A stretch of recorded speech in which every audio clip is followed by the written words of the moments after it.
وجه صديق سبيل الدموع سبيل مريح تنهدى يا صاحي كي تستريح وبث الدعاء الخفي الصريح يا ساعة الفضاء الرحيم الفسيح. Assalamualaikum warahmatullahi wabarakatuh. Waalaikumsalam warahmatullahi wabarakatuh. Selamat siang menjelang sore. Alhamdulillah, puji syukur kehadirat Allah Subhanahu wa Ta'ala yang telah memberikan rahmat dan karunia-Nya sehingga kita masih bisa berkumpul untuk bersama-sama menimba ilmu dari para narasumber yang luar biasa hari ini. Semoga kita tetap sehat selalu. Sebelumnya saya ucapkan terima kasih kepada Saudari Ratni Rahmawati dan Saudari Siti Fatona. Baiklah, topik kita pada hari ini akan menganalisis mengenai fikih jinayah terhadap tindak pidana pencurian sesuai dengan hukum Islam. Seperti yang kita ketahui, di Indonesia sendiri belum menerapkan hukum Islam, terutama terhadap tindak pidana pencurian. Hal ini penting untuk kita ulas lebih dalam mengapa dan kenapa di Indonesia yang penduduknya mayoritas muslim belum bisa menerapkan hukum sesuai dengan ajaran Islam. Nah, sekarang saya ingin bertanya pendapat para narasumber hari ini mengenai pendapat kalian, apa yang melatar belakangi terjadinya pencurian terutama di negara kita Indonesia. Yang pertama, pendapat Saudari Ratih, silakan. Menurut pengalaman saya yang pernah menyaksikan tindakan pencurian, para pelaku pencurian memiliki alasan mengapa melakukan tindakan tersebut. Bisa jadi mereka mencari keuntungan, pemenuhan kebutuhan, dan ada juga yang mencuri karena adanya kesempatan. Dan jika dilihat di Indonesia sendiri, pelaku pencurian ini sering dilakukan oleh kalangan remaja. Apa faktor penyebabnya? Yang pertama, karena masalah ekonomi keluarga.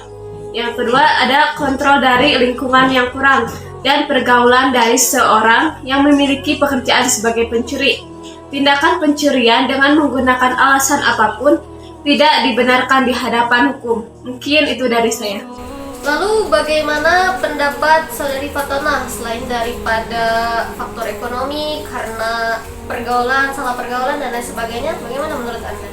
Menurut saya, kasus pencurian itu tidak selalu tentang mengambil keuntungan, melainkan ada juga karena krisis ekonomi, yang mana si pelaku ini tidak mempunyai pilihan lain selain mencuri agar mendapatkan hasil yang sesuai dengan keinginannya. Selain pada itu juga karena adanya kurangnya keteguhan iman, di mana Allah Subhanahu wa Ta'ala juga pernah berfirman dalam surat Al-Maidah ayat 38.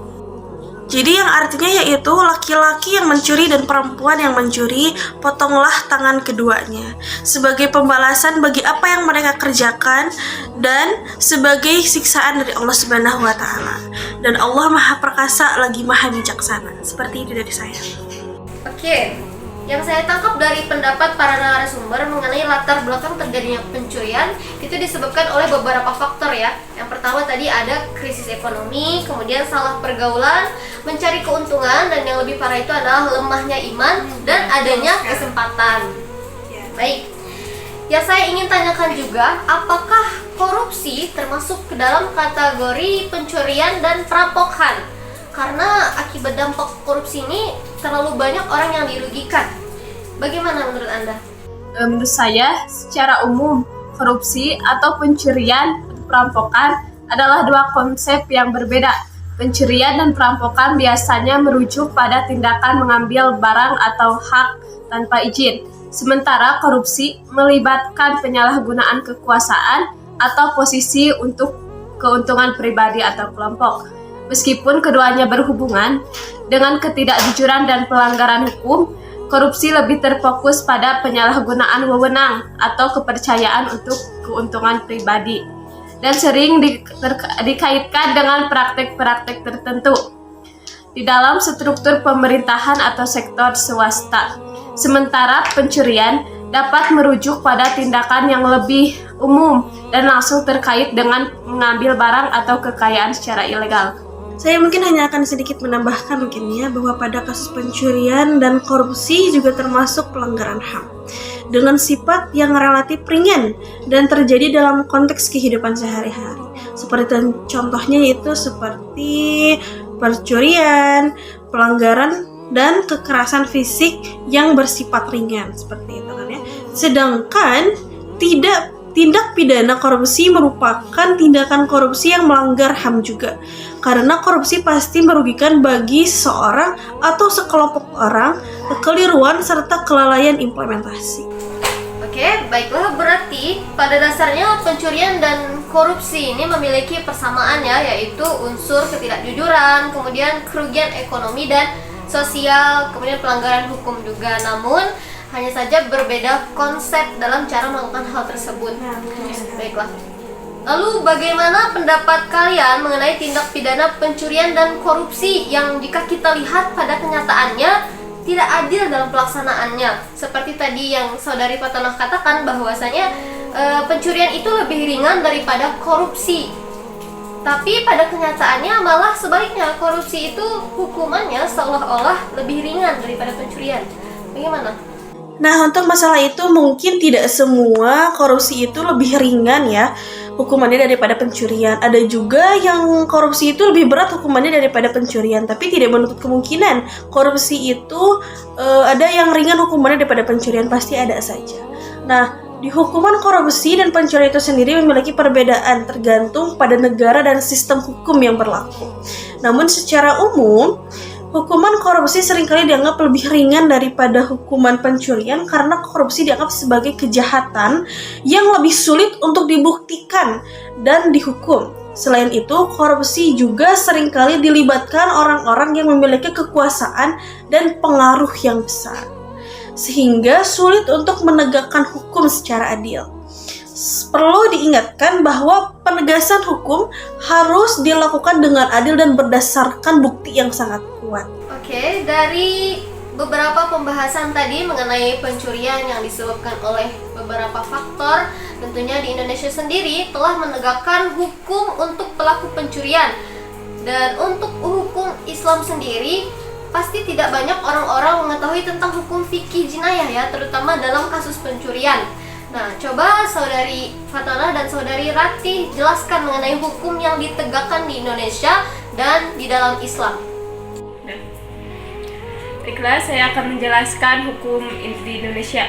Hukum Indonesia mengenai pencurian diatur dalam Kitab Undang-Undang Hukum Pidana atau KUHP, pasal 362 sampai 372. Pasal 362 KUHP menyebutkan bahwa pencurian adalah mengambil barang milik orang lain dengan maksud untuk secara melawan hukum. Sementara itu, pasal 363 sampai 372 KUHP mengatur tentang mengenai jenis-jenis pencurian seperti pencurian dengan kekerasan, pencurian dengan pemberatan, dan pencurian dengan pemberatan yang dilakukan oleh orang yang berada dalam rumah atau bangunan. Hukuman bagi pelaku pencurian dapat berupa pidana penjara, denda, atau kombinasi keduanya. Nah, itu sedikit penjelasan dari hukum yang terapkan di Indonesia dari Undang-Undang KUHP. Nah, tadi kan tentang dari segi undang-undangnya ya, undang-undang di negara Indonesia. Nah, ini dari segi hukum Islamnya. Nah, mengenai pencurian dianggap sebagai salah satu dari 8 dosa besar.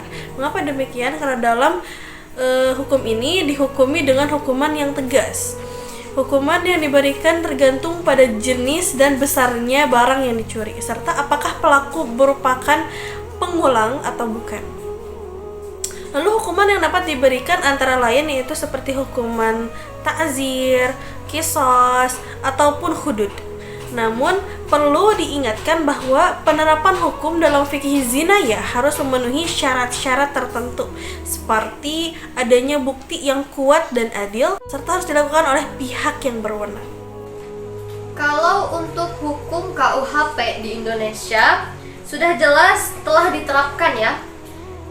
Tapi untuk hukum Islam yang seperti potong tangan, qisas, dan lain sebagainya, apakah itu sudah diterapkan di Indonesia atau belum?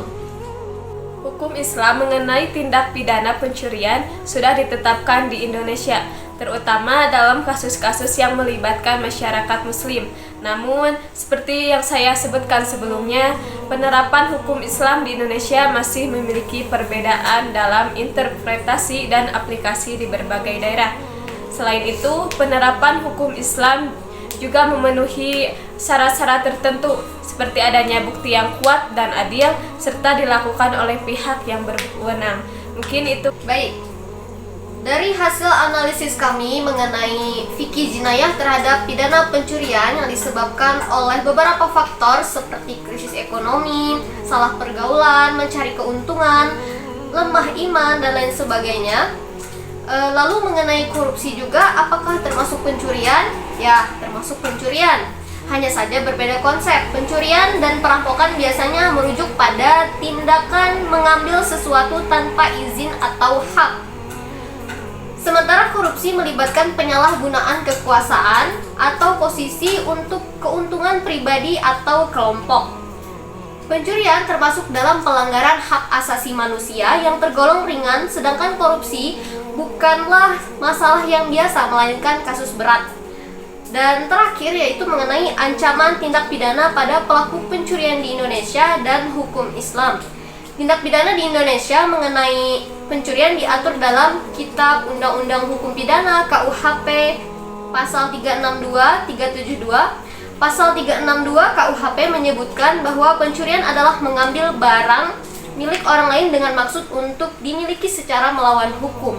Hukum bagi pelaku pencurian dapat berupa pidana penjara, denda, atau kombinasi keduanya.